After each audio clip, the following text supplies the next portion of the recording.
150तम वार्षिक राष्ट्रीय संगीत गान कटक जिला निश्चिंत कोइली मंडल शिक्षा विभाग अधीन केन्दुपाटना सरकारी उच्च विद्यालय ठारे मंडल शिक्षाधिकारिणी संयुक्ता महापात्र तत्वावधान में आनुष्ठानिक भाव 150तम वार्षिक राष्ट्रीय संगीत गान देखा मिली।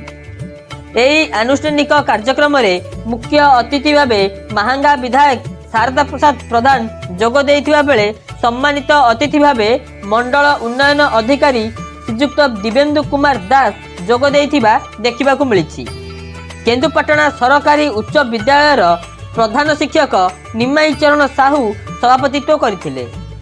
एही कार्यक्रम में राष्ट्रीय संगीत गान करा जायतिला।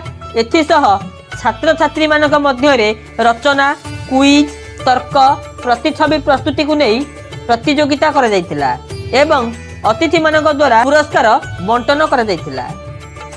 अपरपक्षे एही कार्यक्रम खूब आडंबर रे हेबा सह शांति श्रृंखला शेष होइथिबा देखि मंडल शिक्षा अधिकारिणी संयुक्ता महापात्र को विधायक श्री प्रधान धन्यवाद देइथिबा देखिबाकू मिलिथिला।